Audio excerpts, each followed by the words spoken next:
नमस्कार श्रोते हो, साई भक्तिसार चॅनलमध्ये तुमचं सर्वांचं स्वागत आहे। मी तुम्हाला ह्या व्हिडिओमध्ये भगवद्गीतेतील अध्याय 6 अध्यायाचं नाव आहे ध्यान योग। ध्यान योगामधील श्लोक नंबर 16 पासून पुढील श्लोक आणि त्याचा मराठीमध्ये अर्थ सांगणार आहे। जर कोणी चॅनलवरती नवीन असाल तर चॅनल सबस्क्राइब करा, व्हिडिओ आवडला तर लाईक करा, शेअर करा, तसेच कमेंट बॉक्समध्ये ओम नमो भगवते वासुदेवाय द्या। श्री गणेशाय नमः, श्री सरस्वती नमः, ओम नमो भगवते वासुदेवाय नमः, ओम नमः शिवाय, ओम साईनाथाय नमः। नात्यंशतस्तु योगोऽस्ति न चौकान्तमनशंश्नत न चाति स्वप्नशीलस्य जागृतो नैव चार्जुनम। भगवान श्रीकृष्ण अर्जुनाला म्हणतात, हे अर्जुना, जो अत्याधिक खातो किंवा अत्यंत अल्प खातो, जो अतिशय झोपतो किंवा पुरेसे झोपत नाही, तो योगी होण्याची शक्यता नाही। तात्पर्य, या ठिकाणी योगीजनांसाठी आहार आणि निद्रा यांचे नियमन सांगितले आहे। अतिशय खाणे म्हणजे प्राणरक्षणाकरता आवश्यक भोजनापेक्षा अधिक भोजन खाणे। मनुष्याला पशूंचे मांस खाण्याची आवश्यकता नाही, कारण अन्नधान्य, भाजीपाला, फळे आणि दूध इत्यादी विपुल प्रमाणात उपलब्ध आहे। भगवद्गीतेनुसार असे साधे खाद्यपदार्थ सत्वगुणी असतात। मांसाहार हा रजोगुणामधील व्यक्तीसाठी असतो, म्हणून जे लोक मांसाहार, मद्यपान, धूम्रपान करतात आणि श्रीकृष्णांना प्रथम न अर्पलेले अन्न खातात, त्यांना केवळ दूषित पदार्थ खाल्ल्यामुळे पाप कर्माची फळे भोगावी लागतात। भुजते ते त्वघम पापा ये पंचंत्यात्मकारणात। जो कोणी इंद्रिय तृप्ती करता खातो, स्वतःसाठी अन्न शिजवतो आणि आपले अन्न श्रीकृष्णांना अर्पण करीत नाही, तो केवळ पापच खात असतो। जो पाप भक्षण करतो आणि आपल्या वाटेला आलेल्या अन्नापेक्षा अधिक अन्न भक्षण करतो, तो परिपूर्ण योगाभ्यास करू शकत नाही। श्रीकृष्णांना अर्पण केलेले खाद्यपदार्थ मनुष्याने ग्रहण करणे हेच सर्वोत्तम आहे। कृष्ण भावनाभावित मनुष्य हा श्रीकृष्णांना अर्पण न केलेली कोणतीही गोष्ट ग्रहण करीत नाही, म्हणून केवळ कृष्ण भावनाभावित मनुष्यच योगाभ्यासामध्ये पूर्णता प्राप्त करू शकतो। जो मनुष्य स्वतःच्या वैयक्तिक काल्पनिक उपवास पद्धतीद्वारे कृत्रिमरित्या खाण्यापासून दूर राहतो, तो योगाभ्यास करू शकत नाही।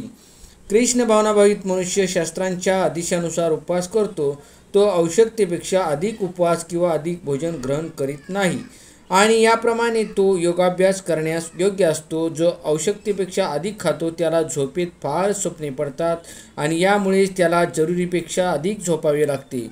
जो 24 तासापैकी 6 तासापेक्षा अधिक झोपतो, तो निश्चितच तमोगुणाद्वारे प्रभावित झाला आहे। तो तमोगुणी मनुष्य आळशी आणि अतिशय निद्रोन्मुखी असतो। असा मनुष्य योगयुक्त होऊ शकत नाही। श्लोक नंबर 17। युक्ताहार विहारस्य युक्तचेष्टस्य कर्मसु युक्तस्वप्नावबोधस्य योगो भवति दुःखः। जो मनुष्य आपले आहार, निद्रा, विहार किंवा करमणूक आणि कर्म करण्याच्या सवयीत नियमित असतो, तो योगाभ्यासाद्वारे सर्व संसारिक दुःखांचे निदान करू शकतो। तात्पर्य, आहार, निद्रा, भय आणि मैथुन या शारीरिक गरजांच्या अतिरेकामुळे योगाभ्यासातील प्रगतीमध्ये अडथळा येऊ शकतो। आहाराचा विचार केल्यास केवळ भगवत प्रसादाचे सेवन केल्यानेच आहार नियम होऊ शकते। भगवद्गीतेनुसार भगवान श्रीकृष्णांना भाजीपाला, फूल, अन्नधान्य, दूध इत्यादी अर्पण केले जाते। या प्रकारे कृष्ण भावनाभावित मनुष्य हा आपोआपच मनुष्याने ग्रहण करण्यास अयोग्य असे अन्न किंवा सत्वगुण विरहित अन्न खाण्याचे टाळतो। निद्रेविषयी सांगायचे तर कृष्ण भावनाभावित मनुष्य सतत कृष्ण भावनाभावित कर्म करण्यामध्ये दक्ष असतो आणि म्हणून निद्रेत घालवलेला अनावश्यक काळ हा त्याच्यासाठी मोठ्या हानीप्रमाणेच अव्यर्थ कालत्वम। कृष्ण भावनाभावित मनुष्य हा निद्रेत घालवलेला अनावश्यक काळ हा त्याच्यासाठी मोठ्या हानीप्रमाणेच असतो. अव्यर्थ कालत्वम कृष्ण भावनाभावित मनुष्य हा भगवत सेवेमध्ये युक्त झाल्या वाचून आपला वाया गेलेला एक क्षणही सहन करू शकत नाही. म्हणून तो केवळ अत्यावश्यक आहे तितकेच झोपतो. या बाबतीत त्याचे आदर्श म्हणजे श्रील रूप गोस्वामी आहेत. श्रील रूप गोस्वामी निरंतर कृष्णसेवेमध्ये मग्न राहायचे आणि 2 तासापेक्षा अधिक कधीच झोपत नसत आणि काही वेळा तर 2 तासही नाही. हरिदास ठाकूर हे आपल्या जपमाळेवर प्रतिदिन 3 लाख वेळा जप केल्या वाचून प्रसादी ग्रहण करीत नसत किंवा झोपती नसत. कर्माचा विचार केल्यास कृष्ण भावनाभावित मनुष्य हा श्रीकृष्णांनी असंबंधित असे कोणतेही कार्य करीत नाही. म्हणून त्याचे कर्म हे कधीच इंद्रिय तृप्तीमुळे कलुषित होत नाही. इंद्रिय तृप्तीचा प्रश्नच उद्भवत नसल्यामुळे कृष्ण भावनाभावित मनुष्याला फावला वेळ कधीच असत नाही. तो आपले कर्म, वाणी, निद्रा, जागृती आणि इतर सर्व शारीरिक कार्यामध्ये निमित्त असल्याने त्याला कोणतेही भौतिक दुःख नसते. श्लोक नंबर 18. यदा विनीयतं चित्तमात्मन्येवावतिष्ठते निःस्पृहः सर्वकामेभ्यो युक्तो इत्युच्यते तदा. योगाभ्यासाद्वारे योगी जेव्हा आपली मानसिक कार्ये नियमित करतो आणि सर्व भौतिक आकांक्षापासून मुक्त होऊन अध्यात्मामध्ये स्थित होतो तेव्हा तो यथायोग्यपणे योगयुक्त झाल्याचे म्हटले जाते. तात्पर्य योगी मनुष्य आणि साधारण मनुष्य यांच्या क्रियामधील फरक हाच आहे की योगी मनुष्य हा भौतिक वासनामध्ये प्रमुख असणाऱ्या कामवासनासहित इतर सर्व वासनांचे शमन करतो. परिपूर्ण योगी आपल्या मानसिक क्रियामध्ये इतका नियमित असतो की तो कोणत्याही भौतिक कामनेने विचलित होत नाही. श्रीमद भागवतात सांगितल्याप्रमाणे या पूर्णावस्थेची प्राप्ती कृष्ण भावनाभावित मनुष्याला आपोआपच होते. स वैमन्न कृष्ण पदारविंद इंदरोयोवर चांसी वैकुंठ गुणानुवर्णने करौ हरेर्मंदिर मार्जन दिशु श्रुती चकाराच्युत सत्कथोद्ये मुकुंदलिंगालय दर्शनेद दृश्यो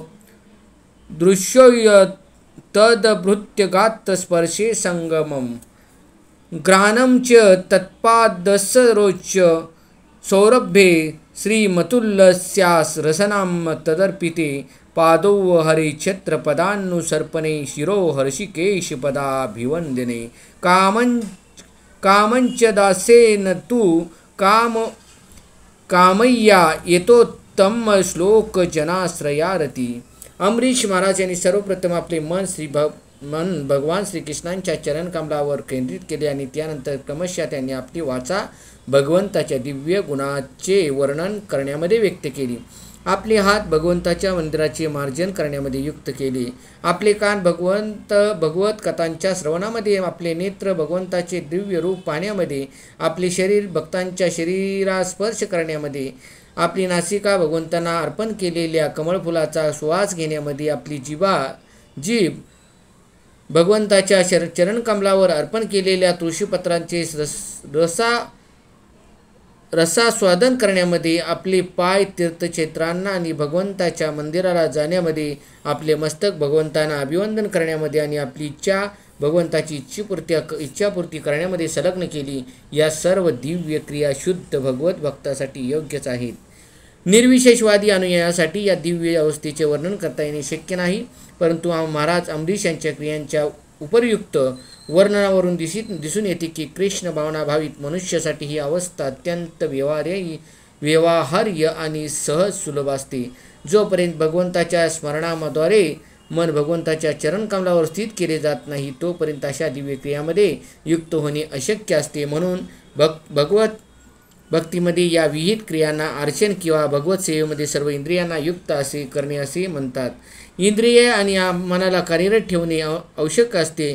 केवळ निग्रह करणे व्यवहार्य नाही. म्हणून सर्वसामान्य लोकांना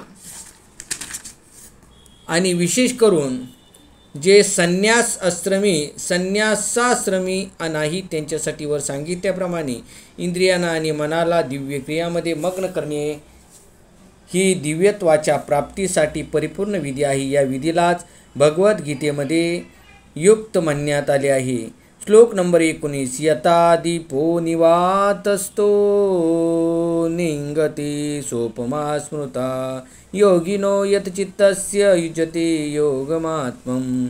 जेथे वाऱ्याचे संचलन नाही त्या ठिकाणी ज्याप्रमाणे दीप संतपणे तेवत राहतो त्याप्रमाणे संयमित मनाचा योगी आत्मतत्वावरील आपल्या ध्यानामध्ये सदैव स्थिर असतो. तात्पर्य, आपल्या आराध्य भगवंतावरील अविचलित निरंतर ध्यानाद्वारे अध्यात्मामध्ये तल्लीन झालेला वास्तविक कृष्ण भावना भावित भक्त हा वायुरहित स्थळी असलेल्या दिव्याप्रमाणे स्थिर असतो. श्लोक नंबर 20. यत्रो परमते चित्तं निरुद्धं योगसेवया यत्र चैवात्मनात्मं पश्यन्नात्मनि तुष्यति. श्लोक नंबर 21. सुखमात्यन्तिकं यत् दबुद्धिग्राह्यमतीन्द्रियं वेति यत्र न चौवायं स्थितश्चलति तत्त्वत्. श्लोक नंबर 22. यं लब्ध्वा चापरं लाभं मन्यते नाधिकं तत् यस्मिन् स्थितो न दुःखेन गुरु नापि विचालते. श्लोक नंबर 23. तं विद्या दुःखसंयोग वियोगं योगसन्निधं. योगाभ्यासाद्वारे मनुष्याचे मन जेव्हा, श्लोकाचा अर्थ खाली बघा, योगाभ्यासाद्वारे मनुष्याचे मन जेव्हा सांसारिक मानसिक क्रियापासून पूर्णपणे संयमित होते तेव्हा त्या अवस्थेला परिपूर्ण समाधी असे म्हणतात. या समाधी अवस्थेचे लक्षण आहे की यामुळे मनुष्य विशुद्ध मनाद्वारे आत्म्याचे अवलोकन करण्यात आणि आत्म्यामध्ये संतुष्ट होण्यात व आनंद प्राप्त करण्यास समर्थ होतो. त्या आनंदमय अवस्थेत दिव्य इंद्रियाद्वारे साक्षात्कार झालेल्या अमर्याद दिव्य सुखामध्ये मनुष्य स्थित होतो. याप्रमाणे स्थित झाल्यावर सत्यापासून कधीच ढळत नाही आणि या सत्याची प्राप्ती झाल्यावर ह्याहून अधिक श्रेष्ठ असे काही असेल असे त्याला वाटत नाही. अशा अवस्थेमध्ये स्थित झाल्यावर मोठमोठ्या संकटामध्येही विचलित होत नाही. भौतिक संसर्गामुळे निर्माण होणाऱ्या दुःखापासून हीच यथार्थ वास्तविक मुक्ती आहे. तात्पर्य, योगाभ्यासामध्ये मनुष्य क्रमाक्रमाने भौतिक संकल्पनेपासून विरक्त होतो. योग तत्वांचे हे प्रमुख लक्षण आहे आणि यानंतर मनुष्य समाधिस्थ होतो. अर्थात आत्म्याचे परमात्म्याशी तादात्म्य न करता योगी व्यक्तीला दिव्य मन आणि दिव्य बुद्धीद्वारे परमात्म्याचा साक्षात्कार होतो. योगाभ्यास हा थोड्याफार प्रमाणात पतंजली योग पद्धतीवर आधारित आहे. काही अनाधिकृत भाष्यकार आत्म्याचे परमात्म्याशी तादात्म्य करण्याचा प्रयत्न करतात आणि अद्वैतवादी यालाच मुक्ती समजतात, परंतु त्यांना पतंजली योग पद्धतीचा वास्तविक उद्देश ज्ञात नसतो. पतंजली योगामध्ये दिव्य आनंदाचा स्वीकार करण्यात आला आहे, पण अद्वैतवादी या दिव्य आनंदाचा स्वीकार करीत नाही, कारण अद्वैतवाद धोक्यात येण्याची त्यांना भीती वाटते. ज्ञान आणि ज्ञाता यांच्यामधील द्वैताचा स्वीकार अद्वैतवादी करीत नाहीत, परंतु या श्लोकामध्ये दिव्य इंद्रियाद्वारे अनुभवाला येणाऱ्या दिव्य आनंदाचा स्वीकार करण्यात आला आहे. योग पद्धतीचे प्रसिद्ध प्रतिपादक पतंजली मुनी आपल्या योग सूत्रामध्ये सांगतात की पुरुषार्था शून्यांना गुणांना प्रसव कैवल्यम स्वरूप प्रतिष्ठा वा चिती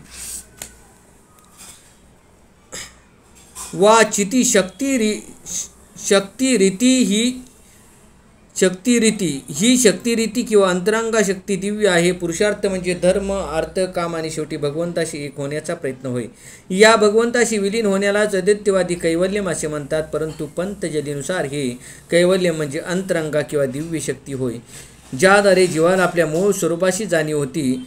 श्री चैतन्य महाप्रभूच्या शब्दात या अवस्थेला चेतो दर्पण मार्जनम किंवा मनरूपी मलिन आरसा स्वच्छ करणे असे म्हणतात. हे मार्जन म्हणजेच वास्तविक मुक्ती किंवा भवमहादावग्नी निर्वापनम होय.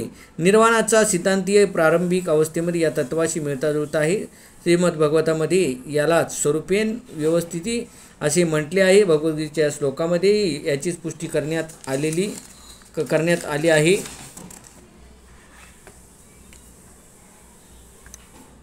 निर्वाण किंवा भौतिक अंतानंतर आध्यात्मिक क्रियांची किंवा कृष्णभावना म्हटल्या जाणाऱ्या भगवत सेवेची अभिव्यक्ती होते. श्रीमद भगवताच्या शब्दात स्वरूपेन व्यवस्थिती अर्थात आत्म्याचे हेच वास्तविक जीवन आहे. भौतिक दोषामुळे दूषित झालेल्या आध्यात्मिक जीवनाच्या अवस्थेला माया असे म्हणतात. या भौतिक विषयापासून मुक्त होणे म्हणजे जीवाच्या मूळ शाश्वत स्वरूपाचा विनाश नव्हे. या गोष्टीचा स्वीकार पतंजलीने कैवल्य स्वरूप प्रतिष्ठा वा चित्ती शक्ती रीती या शब्दात केला आहे. ही चित्ती शक्ती किंवा दिव्य आनंद म्हणजेच वास्तविक जीवन आहे.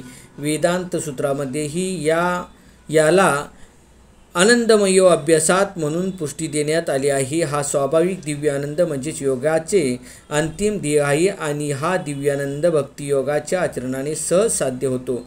भक्तियोगाचे विस्तृत वर्णन भगवद्गीतेच्या 7व्या अध्यायात करण्यात येईल. या अध्यायात वर्णन केल्याप्रमाणे योग पद्धतीमध्ये सप्रज्ञात समाधी आणि असप्रज्ञात समाधी असे समाधीचे 2 प्रकार आहेत. जेव्हा मनुष्य विविध तात्विक अन्वेषा आणि दिव्य स्थितीमध्ये स्थित होतो तेव्हा त्याने सप्रज्ञात समाधी प्राप्त केल्याचे म्हटले जाते. असप्रज्ञात समाधीमध्ये सांसारिक आनंदाशी मुळीच संबंध राहत नाही, कारण या अवस्थेत मनुष्य इंद्रियापासून प्राप्त होणाऱ्या सर्व प्रकारच्या सुखाच्या पलीकडे गेलेला असतो.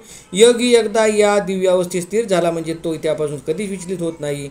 जोपर्यंत तो या स्थानाची प्राप्ती करीत नाही तोपर्यंत तो अयशस्वीच राहतो. विविध प्रकारच्या इंद्रिय तृप्तीने युक्त आजचा तथाकथित योगाभ्यास म्हणजे विपर्यासच आहे.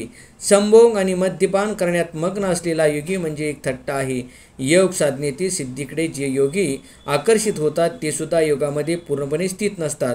जर योगीजन योगाच्या फळाने आकर्षले गेले तर या श्लोकामध्ये सांगितल्याप्रमाणे ते पूर्णावस्था प्राप्त करू शकत नाहीत. म्हणून ज्या व्यक्ती आसनांच्या कसरतीच्या प्रदर्शनात किंवा सिद्धी प्राप्तीच्या मागे लागले आहेत त्यांनी जाणले पाहिजे की या प्रकारे त्यांनी योगाभ्यासाचा उद्देश गमावला आहे. या युगामध्ये सर्वोत्तम योग पद्धती म्हणजे कृष्ण भावना आहे, कारण ती कधीच निष्फळ ठरत नाही. कृष्ण भावना भावित मनुष्य आपल्या कार्यामध्ये इतका सुखी असतो की तो इतर कोणत्याही सुखाची आकांक्षा करीत नाही. या दंभग्रस्त युगात हठयोग, ध्यानयोग आणि ज्ञानयोग याच्या अभ्यासात अनेक विघ्ने येतात, पण कर्मयोग किंवा भक्तियोगाच्या आचरणात अन्य प्रश्न उद्भवत नाही. जोपर्यंत भौतिक शरीर अस्तित्वात आहे तोपर्यंत आहार, निद्रा, भय आणि मैथून या शारीरिक गरजा भागवाव्याच लागतात. परंतु विशुद्ध भक्तियोग किंवा कृष्ण भावनेमध्ये स्थित झालेला मनुष्य आपल्या शारीरिक गरजा भागवताना इंद्रियांना उत्तेजित करीत नाही. या उलट वाईट गोष्टीचा चांगला उपयोग करून तो जीवनासाठी अनिवार्य अशाच गोष्टीचा स्वीकार करतो आणि कृष्ण भावनेतील दिव्य सुखाचा उपभोग घेतो. अपघात, रोगराई, टंचाई, आपल्या प्रिय नातलगांचा मृत्यू इत्यादी आपत्कालीन घटनाबद्दल तो अनास्था दाखवतो, परंतु भक्तियोग किंवा कृष्ण भावनायुक्त आपल्या कर्तव्याचे पालन करण्यात तो सदैव तत्पर असतो. अपघातासारख्या आपत्तीमुळे तो आपल्या कर्तव्यापासून कधीच विचलित होत नाही. भगवद्गीतेत सांगितले आहे की आगमापायुन्य नित्यास्तस्ती छस्व भारत. अशा सर्व आपत्कालीन आपत्तींना तो सहन करतो, कारण त्याला माहीत असते की अशा आपत्ती येतात आणि जातात आणि त्यामुळे आपल्या कर्तव्यावर त्याचा काही परिणाम होत नाही. याप्रमाणे तो योगाभ्यासातील परमसिद्धी प्राप्त करतो. श्लोक नंबर 24. स निश्चयन यक्तयो योगो निर्विन्न चेतसा संकल्प प्रभावान कामात् सत्वा सर्वान् शेषत मनसेवेंद्रिय संक्रामन्न विनियम्य समंतत. मनुष्याने दृढ निश्चयाने आणि श्रद्धेने योगाभ्यासामध्ये युक्त झाले पाहिजे आणि त्याने योग मार्गातून विचलित होऊ नये. मानसिक तर्कामुळे उत्पन्न झालेल्या सर्व भौतिक कामनांचा पूर्ण त्याग करून मनाद्वारे सर्व इंद्रियांना सर्व बाजूंनी संयमित केले पाहिजे. तात्पर्य: योगाच्या अभ्यासकाने दृढ निश्चय असावी आणि विचलित न होता धैर्याने अभ्यास करावा. मनुष्याला अंतिम यशप्राप्तीची शाश्वती असली पाहिजे आणि यशप्राप्तीमध्ये जरी विलंब लागला तरी त्याने निरुत्साही न होता दृढ निश्चय होऊन योगाभ्यास केला पाहिजे. खडतर अभ्यासकाला नक्कीच यश प्राप्त होते. भक्ती योगाबद्दल रूप गोस्वामी सांगतात की उत्साह निश्चयार्दय यार्थ कर्म प्रवर्तनात संगत्यागस्तो व्रते षडभिर्विभक्ती प्रसिद्ध्यात. अंतःकरणपूर्वक उत्साह निश्चय आणि धैर्याने भक्ताच्या सत्संगामध्ये विहित कार्याचे पालन करून व पूर्णपणे सत्वगुणाने युक्त होऊन कार्य केल्यामुळे मनुष्य यशस्वीपणे भक्तियोगाचे अनुसरण करू शकतो. धैर्याच्या बाबतीत सांगायचे झाले, समुद्राच्या लाटामध्ये अंडे हरवलेल्या टिटवीचे उदाहरण मनुष्याने अनुसरले पाहिजे. एका टिटवीने समुद्रकिनाऱ्यावर आपली अंडी घातली होती, परंतु महासागराने आपल्या लाटाबरोबर ती अंडी वाहून नेली. हे पाहून टिटवी अत्यंत क्षुब्ध झाली आणि तिने सागराला आपली अंडी परत देण्यास सांगितले. समुद्राने तिच्या विनंतीकडे लक्षही दिले नाही, म्हणून तिने समुद्र आटवण्याचा निश्चय केला. तिने आपल्या लहानशा चोचीने पाणी आणण्यास सुरुवात केली आणि तिच्या अशक्यप्राय धैर्याकडे पाहून सर्वजण तिचा उपवास करू लागले. तिच्या धैर्याची वार्ता सर्वत्र पसरली आणि शेवटी भगवान श्री विष्णूचे वाहन महाकाय गरुडच्या कानी ही गोष्ट गेली.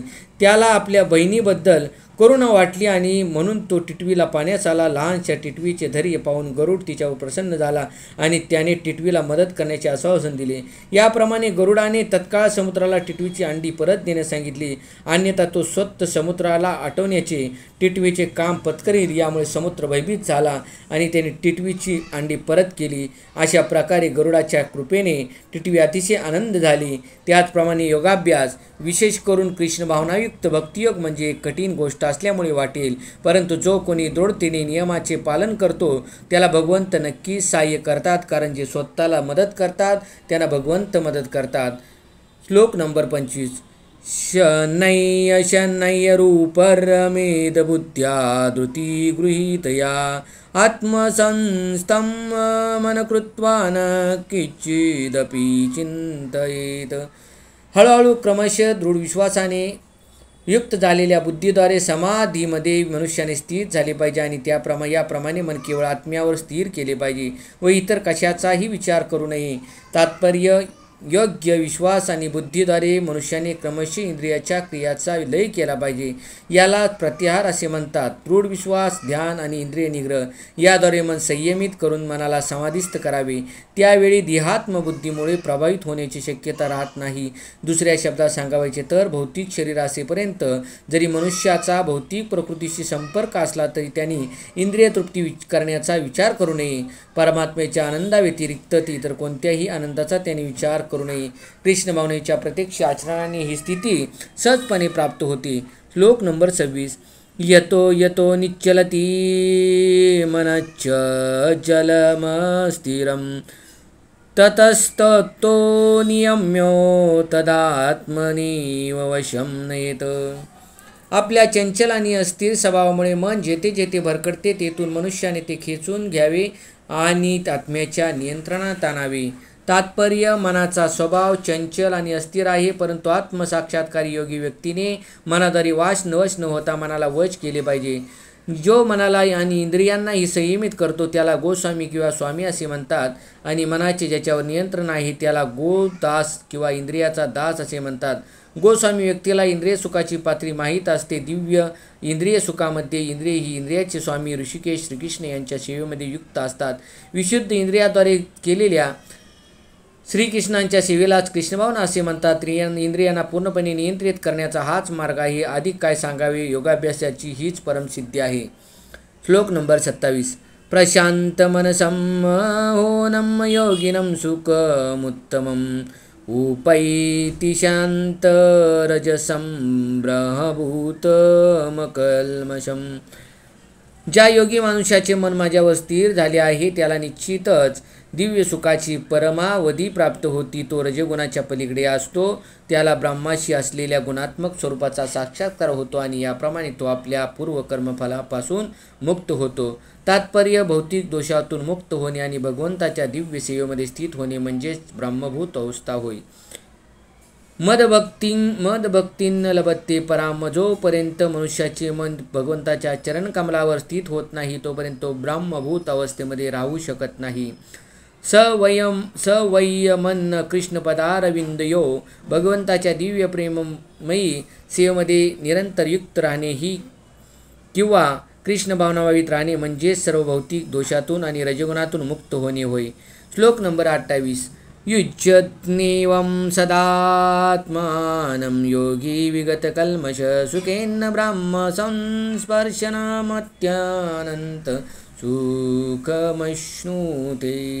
याप्रमाणे योगाभ्यासामध्ये निरंतर युक्त असलेला योगी सर्व भौतिक दोषातून मुक्त होतो आणि भगवंताच्या दिव्य प्रेममयी सेवेमध्ये परिपूर्ण सुखाच्या परमोच्च अवस्थेची प्राप्ती करतो. तात्पर्य: आत्मसाक्षात्कार म्हणजे भगवंताशी संबंधित आपले वैधानिक स्वरूप जाणणे होय. जीव हा भगवंताचा अंश आहे आणि भगवंताची दिव्य सेवा करणे हेच त्याचे स्वरूप आहे. ब्रह्माशी असणाऱ्या दिव्य संबंधालाच ब्रह्मसंस्पर्श असे म्हटले जाते. वास्तविक योगी सर्व म्हटले जाते. श्लोक नंबर 29. सर्वभूतस्थमात्मानं सर्वभूतानि चात्मनि इच्छते योगयुक्तात्मा सर्वत्र समदर्शन. वास्तविक योगी सर्व प्राणीमात्रामध्ये मला पाहतो आणि सर्व प्राणीमात्रांना सुद्धा माझ्यामध्ये पाहतो. निसंदेह आत्मसाक्षात्कारी व्यक्ती मला म्हणजे भगवंतांना सर्वत्र पाहतो. तात्पर्य: कृष्ण भावनाभावित योगी हा परिपूर्ण द्रष्टी असतो, कारण तो परब्रह्म श्रीकृष्णांना परमात्मा रूपाने प्रत्येकाच्या हृदयात स्थित असल्याचे पाहतो. ईश्वर सर्व भूतांना हदेश्य अर्जुन तिष्ठती. भगवंत आपल्या परमात्मा रूपात कुत्रा आणि ब्राह्मण दोघांमध्ये वास करतात. परिपूर्ण योगी जाणतो की भगवंत हे नित्य दिव्यच असतात आणि ते कुत्र्यामध्ये वास करत अथवा ब्राह्मणामध्ये वास करत भौतिक प्रकृतीने ते प्रभावित होत नाहीत. हीच भगवंताची परम समदृष्टी होय. स्वतंत्र आत्मा ही प्रत्येक हृदयामध्ये स्थित असतो, परंतु तो सर्वव्यापी नसतो. आत्मा आणि परमात्म्यामध्ये हाच भेद आहे. जो वास्तविकपणे योगाभ्यास करीत नाही तो हे पाहू शकत नाही. कृष्ण भावनाभावित मनुष्य श्रीकृष्णांना श्रद्धायुक्त आणि श्रद्धाहीन दोन्ही प्रकारच्या मनुष्यामध्ये पाहू शकतो. स्मृतीमध्ये याला पुढील प्रमाणे पुष्टी देण्यात आली आहे. अतत्त्वाच्च मातृत्वाच्च आत्मा ही परमो हरी. भगवंत हे सर्व जीवांचे उगमस्थान असल्यामुळे ते पालनकर्ता आणि मातेप्रमाणे आहे. ज्याप्रमाणे माता सर्व मुलांशी समानतेने वागते त्याचप्रमाणे परमपिता भगवंतही समानतेने वागतात. म्हणून परमात्मा प्रत्येक जीवामध्ये नित्य वास करतो. ब्राह्मणात सुद्धा प्रत्येक जीव भगवंताच्या शक्तीमध्ये स्थित आहे. 7व्या अध्यायामध्ये सांगितले जाईल की मुख्यतः भगवंताच्या आध्यात्मिक किंवा परा आणि भौतिक किंवा अपरा या दोन शक्ती आहेत. जीव जरी आध्यात्मिक शक्तीचे अंश असले तरी ते भौतिक शक्तीद्वारे बद्ध होतात. याप्रमाणे जीव हे सदैव भगवंताच्या शक्तीतच स्थित असतात. कोणत्या ना कोणत्या प्रकारे प्रत्येक जीव हा भगवंतामध्ये स्थित आहे. योगी सर्वाकडे समदृष्टीने पाहतो, कारण त्याला माहीत असते की सर्व जीव आपापल्या कर्मफलानुसार विविध अवस्थांमध्ये असले तरी ते सर्व सदा सर्वदा भगवंताचे सेवकच असतात. जेव्हा जीव भौतिक शक्तीत त्रासतात तेव्हा ते भौतिक इंद्रियांची सेवा करतात आणि जेव्हा ते आध्यात्मिक शक्तीत असतात तेव्हा ते भगवंताची प्रत्यक्ष सेवा करतात. कोणत्याही दशेमध्ये जीव हा परमेश्वराचा सेवकच असतो. ही समदृष्टी कृष्ण भावनाभावित व्यक्तीकडे पूर्णपणे असते. पुंडलिकावरट श्री ज्ञानदेव तुकाराम पंढरनाथ महाराज के, गोपाळ कृष्ण महाराज के, सांबेश्वर महादेव गलाजपती. ओम नमो भगवते वासुदेवाय नमः. ओम नमः शिवाय साईनाथाय. सत्य हो, मी तुमचा इथे 29 श्लोकापर्यंत 29 श्लोक पूर्ण करून निरोप घेतो. धन्यवाद.